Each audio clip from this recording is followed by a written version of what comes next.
When Rachel met Marcus, she was just another name on the guest list at a nonprofit fundraiser she could barely afford to attend. Her friend had dragged her there with promises of free champagne and networking. Rachel was an elementary school art teacher who still drove the same Toyota she'd had since college. She didn't belong in a room full of shiny watches, rented tuxedos, and laughter that sounded more like performance than joy. But he noticed her. Marcus Hadley. Wealthy. Ambitious. The kind of man who moved through the world with the easy confidence of someone used to being admired. When he struck up a conversation with her, asking about the pin on her purse instead of her dress, she laughed. Not because the joke was funny, but because no one ever looked at her like that. They started dating. She waited for the other shoe to drop. But instead of disappearing like the rest, Marcus leaned in. He sent flowers to her school. Took her to art museums and listened, really listened, when she explained why a child's crayon drawing mattered more than a gallery piece. 6 months later, he proposed. A year after that, they were married. Everyone told her she was lucky. Even her mother whispered it like a prayer. "Don't mess this up, honey," she'd said, hugging her goodbye on the wedding day. Men like that don't come around twice. Cracks in the foundation. At first, the differences between them were charming. She made dinner. He brought wine from vineyards she couldn't pronounce. She wore sweaters from clearance racks. He gifted her silk scarves she was too shy to wear. She stayed quiet when they visited his world, fancy dinners, business galas, because she didn't want to say the wrong thing. He never complained. Not directly. But things changed slowly, like water carving stone. It started with glances. When she spoke at a party, his smile grew tight. When she asked simple questions about his work, he corrected her too sharply, too quickly. Then came the wardrobe suggestions. "You'd look amazing in something a little more fitted. Heels would really elevate that look." Rachel tried. She lost weight, straightened her hair, bought clothes she couldn't afford on her salary. She thought if she just became enough, he'd look at her the way he used to. He didn't. And then came Emily. Part 3. The woman who fit. She met Emily at one of Marcus's charity events.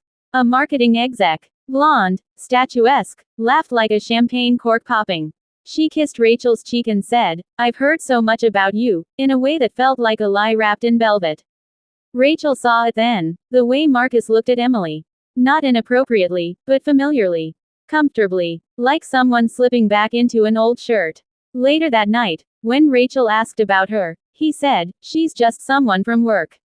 You're reading too much into things." She wanted to believe him. But the phone habits changed. He started sleeping with it under his pillow. Long meetings turned into overnight trips. The password on his phone, once shared so easily, was now changed. The silence between them deepened. The unraveling. One Tuesday afternoon, Rachel left school early after a student had thrown up during her class. Her head ached. Her heart felt heavier than usual. On instinct, she drove toward Marcus's office. She stopped at a coffee shop 2 blocks away, thinking she'd surprise him. That's when she saw them. Across the street, Marcus and Emily, walking together, too close. Laughing, his hand on the small of her back. They slipped into a boutique hotel without hesitation. Rachel didn't follow. She didn't scream or confront. She just stood there, clutching 2 lattes in her shaking hands until the coffee soaked her coat sleeves. She went home, sat in the dark, and waited for the weight of it all to crush her. Part 5. The confrontation that never came. Marcus came home late, said his meeting ran over, kissed her cheek and didn't notice the tear stains on her pillow. She wanted to ask, why? But the words died in her throat. Because somewhere, deep down, she already knew the answer. He didn't cheat because she failed him. He cheated because he failed himself. He wanted someone who matched the life he curated, someone glossy, enviable, untarnished by insecurity. Rachel, in all her softness, her sincerity, was a reminder of who he used to be. And he was running from that man. Letting go without closure. Rachel didn't leave that night.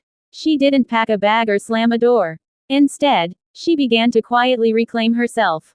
She stopped pretending. Stopped laughing at his colleagues' jokes. Stopped trying to become the woman he wanted. She painted again. Not for school, but for herself. She started sleeping in the guest room. One morning, she woke up to find Marcus gone. A note on the table. "I'm sorry. I think you always knew this wasn't going to last." She laughed. Not because it was funny, but because the silence finally broke, and the echo didn't hurt anymore. The days after, the house felt cavernous without him, though Marcus had been emotionally absent for months. His departure didn't bring silence, it amplified it. The kind of quiet that hummed in your bones and made you question every version of yourself you'd ever known. Rachel didn't cry that morning. She ate toast standing at the sink, fed the cat, graded her students' watercolor projects. Life didn't pause for heartbreak. It didn't even flinch. The strange thing was, she didn't miss Marcus. She missed the idea of him, the man who once traced her laugh lines with his thumb and told her she made the world softer. That man hadn't existed in a long time. Maybe he never did. Whispers and pity. Word spread, as it always does. A coworker approached her in the break room. I heard about you and Marcus. I'm so sorry. Men are pigs. Rachel forced a smile. She hated the pity more than the betrayal. That look women gave each other when one had been chosen and discarded. As if she'd auditioned and failed. At a parent-teacher conference, one father she barely knew said, if it helps, he didn't deserve you anyway. The compliment hit like a bruise. Meant well, but uninvited. Everyone had an opinion on a wound they'd never felt. The forgotten self. Weeks passed. One Saturday, Rachel pulled a canvas from the back of the closet. It was half finished, an abstract bloom of deep reds and bruised purples, frozen in motion like a thought interrupted. She remembered painting it the week after their honeymoon, before Marcus suggested she focus more on teaching and less on messy projects. Now she stared at it, fingers itching. She picked up the brush. Color poured out of her, not in neat lines or calming pastels, but in raw, violent swirls that stained her hands and sleeves. It felt like screaming without sound. Like breathing for the first time. She painted through the night. When the sun rose, she cried, not for Marcus, but for the version of herself she'd buried for him.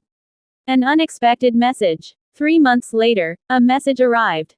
From Emily. I didn't know he was still with you when we started. I'm sorry. I really am. Rachel stared at the screen. She didn't respond. Not because she hated Emily, but because she knew what it meant to be handed a version of love so dazzling you couldn't see the rot underneath. Emily would learn, just as she had, that charm without character is just a costume. The final confrontation. He showed up on a Tuesday. Unannounced. Rachel had just finished teaching. She answered the door still in her oversized cardigan, smudged with chalk dust and acrylic paint. Marcus stood there in a crisp coat, holding a bottle of her favorite wine. The same one he hadn't bought in over a year. I miss you, he said. Rachel tilted her head, studying him. Do you miss the way I made you feel before you hated yourself? He flinched. I made a mistake, he said. You made a choice, she corrected. Her voice didn't rise. It didn't shake. And so did I. I choose not to forgive you. He blinked. Clearly, he had expected something else. Tears. Rage. A desperate hug. But Rachel was no longer the woman who waited for scraps of affection from a man who pitied her heart. He left without protest. Becoming whole again. Time didn't heal everything, but it gave her distance. Rachel started selling her paintings online. A small blog picked up her work, called it, Emotionally Unfiltered. She laughed when she read the review. She had been filtered her whole life. Now, she was finally raw. One afternoon, she sat in the park watching people pass by. An older couple held hands on a nearby bench. A girl blew bubbles that shimmered like oil spills in the sun. Life hadn't ended. It had cracked open. A man with kind eyes and paint-flecked jeans asked if he could sit beside her.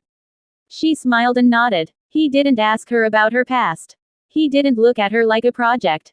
They just talked. About books and coffee and the way autumn made everything feel temporary. And in that moment, she realized she didn't need to be enough for someone else. She only had to be enough for herself. 1 year later, the house was no longer the same. The dining room table, once cluttered with Marcus's unopened mail and his untouched coffee cups, now bore vases of dried lavender and bowls of paintbrushes. She'd painted the walls a soft, stormy blue, colors Marcus would have said felt too moody. But Rachel liked moody now. Moody meant honest. She'd kept the guest room as her bedroom.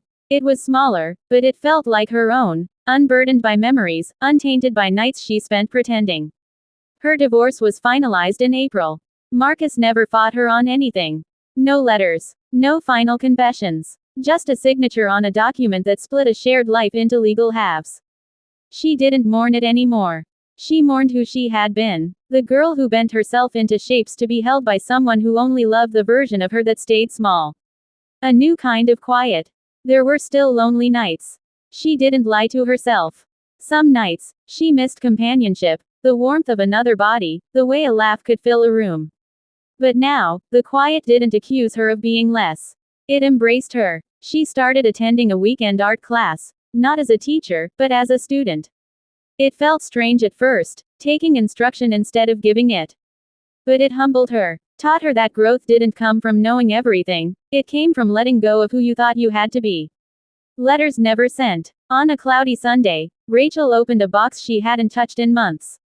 Inside were the pieces of her marriage, photographs, anniversary cards, the dried bouquet from their wedding. She didn't cry. She sorted them like artifacts from another life. At the bottom was a letter she had written and never sent. Greater than dear Marcus. You didn't ruin me. I was already fading. So thank you for walking away. Because now I know how to come home to myself. Rachel. She folded the letter and burned it in the fireplace. Not out of anger. Out of release. A new beginning. It wasn't love at first sight. Simon was gentle, with a voice that didn't rush to fill silence.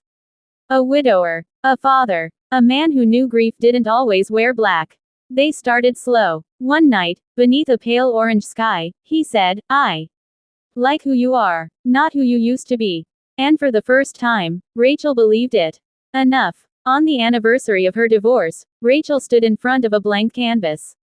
She didn't plan the painting. She let her body speak. It wasn't perfect, but it was hers. Just like her life now. Messy. Healing. Whole. She smiled, dipped her brush again, and thought, I am not too much. I am not too little. I am just enough.